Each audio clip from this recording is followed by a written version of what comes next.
Chris Gordy from Locked On SEC joins us, and we're going to talk about what he thinks about the Sooners going forward. We'll dive into that here on Locked On Sooners.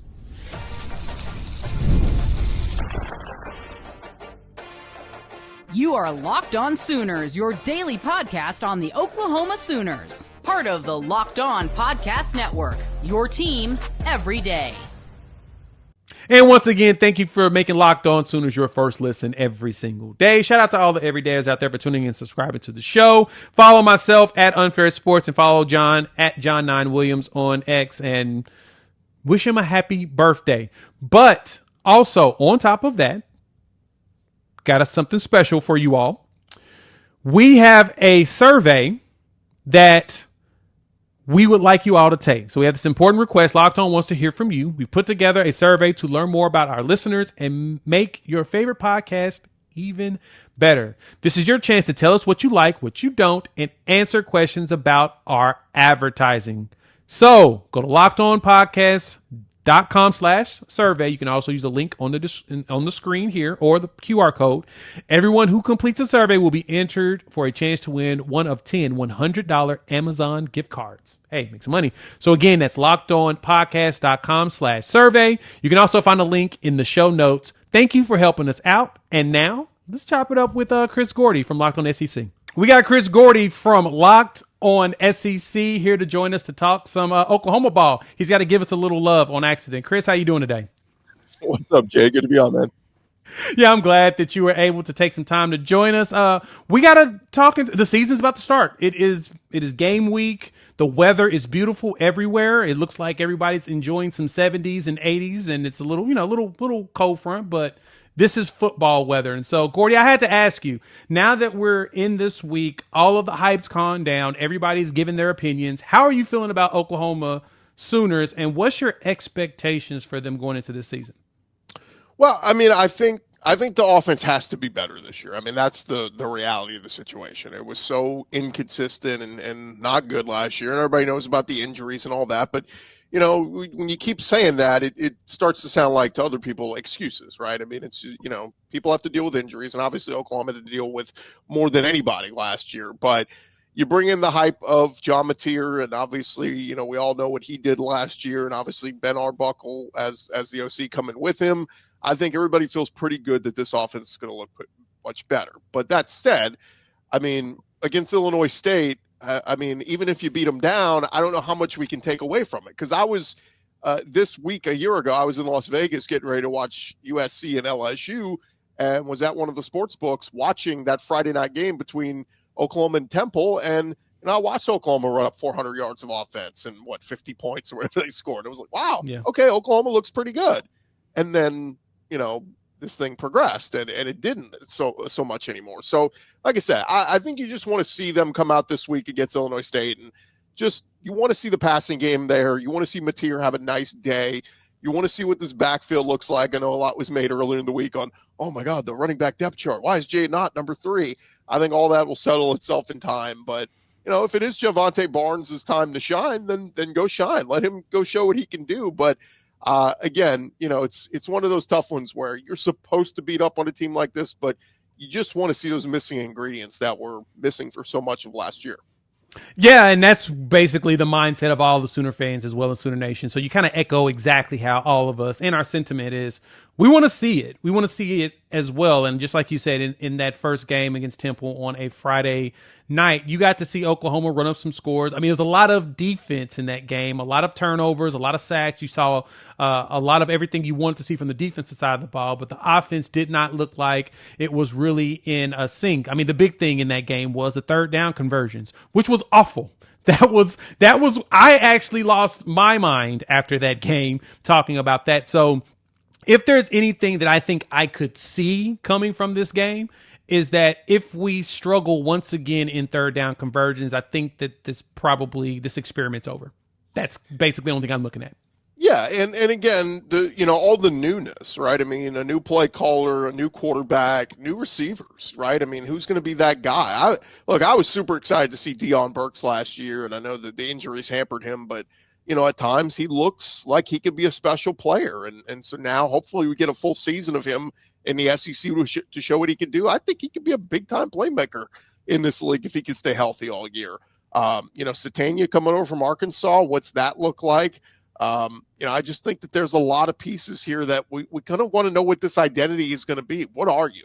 Are you going to be a throw it 40 times a game team? Are you going to be a 50-50 run-pass balance team? I mean, I don't know. We don't know what this offense is going to dictate here. We know what it was at Washington State, but that was playing a bunch of slappies. What does this look like in the SEC against more top-tier talent where you're facing some more 300-pound defensive linemen coming at you? You're facing some more 4.2, 4.3 speed guys on the outside that can hang with the receivers. So I'm just curious what all that's going to look like. But, and then the other side on the defense, you lose some big pieces in Bowman and, linebacker Stutzman. I mean, those guys were leaders, and, it's easy to go, oh, well, it's next man up. It's next man up. Okay, but those were two guys who were very important pieces of that defense last year. And you talk about when you're audibling or changing plays and adjusting, that's where that leadership comes in, and guys who can make the calls. But, getting our Mason Thomas back is huge.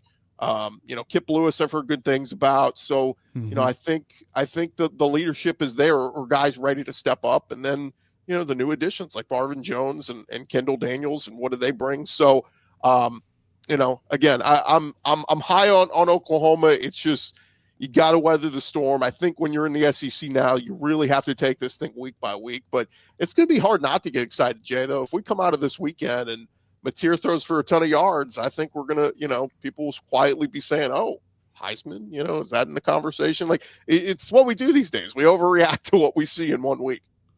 Yeah, no. And with that, like looking at the game, Oklahoma was 1 for 12 on third down efficiency. Like that to me was basically our red flag of, okay, there may not be something there. And you only get 378 yards, even though you win 51-3. That's a question. So no, I agree with you there. You saw something, you wondered, but there were signs for all of us when we looked at it. Now, let me ask you this, Gordy, though.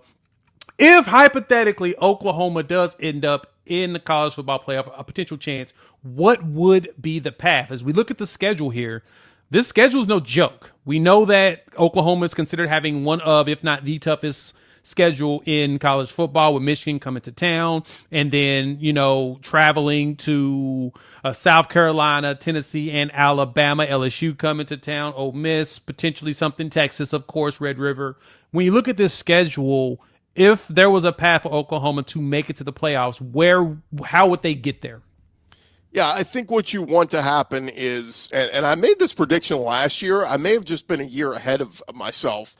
I thought there was a chance if things had hit for Oklahoma last year, and, look, I missed on some guys. I was very high on Jackson Arnold. I thought the talent was there. Now, we may see it at Auburn this year and might go, oh, that's the guy that we were expecting to see in Norman. But I had a bold prediction last summer. I like to go out on a limb and go, all right, what's a bold prediction I can have? And my bold prediction was that Oklahoma would be coming into Baton Rouge the last week of the season, both LSU and Oklahoma at 9-2, and the winner was going to advance to the playoffs. Well, I might have just been a year ahead. That might be what happens this year on November 29th when LSU visits Norman.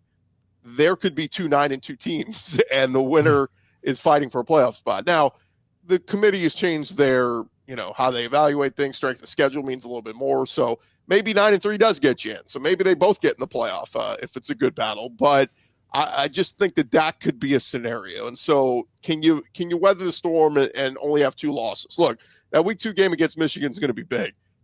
Bryce Underwood, man, you talk about dominoes to fall. Bryce Underwood was committed to LSU through and through. And then, the billionaire comes in the 11th hour, writes a big check, and now he's at Michigan. Well, now it's Oklahoma's problem. Now, if he was at LSU this year, he wasn't going to be playing, Oklahoma this year. He was going to be sitting on the bench. But now he's a starter at Michigan. And what does that look like? Well, get him week 2, maybe it's the right time, right? Maybe he's still grasping the offense and a true freshman and all that. So, that one to me is a must win for Oklahoma if they're going to get to the playoff. I think they have to beat Michigan. You're allowed 2 losses. I think your 2 losses have to come in the SEC. And, Red River, man, I've said it, like Oklahoma has owned that rivalry. And they were owning the Big 12 for so many years in recent years. So I feel like that's one that Oklahoma is going to play Texas tough. We'll see what Texas looks like when we get to that game. But if anybody can scheme up a defense versus a young, inexperienced Arch Manning, I would expect Brent Venables is going to do that. So that one I put as a 50-50. At South Carolina is going to be a tough one. We'll see what Tennessee is by the time OU gets there. I mean, maybe Joey Aguilar's been benched by that point because he's so bad. Yep. That's a storyline that could happen. At Alabama, I'm telling you right now, I'm just not a buyer in Kalen DeBoer. I think he's a good coach. I don't think he's an elite coach. And so I think Alabama could be due for a 3-4 loss season this year. And so, look, it's hard to win in Tuscaloosa. It's a place they rarely lose, but never say never. So, if I'm picking 2 losses right off the bat, if I'm giving you the Red River and you find a way to beat Texas, maybe the losses are at South Carolina and at Alabama, and then you go into the LSU game with a possible 10 win on the line. Ooh, that's some bold takes right there. Okay, we're talking with Chris Gordy over on Locked On Sooners. We're going to ask some questions. John Mateer, quarterback in the SEC. How does he match up? We'll talk about that more here on Locked On.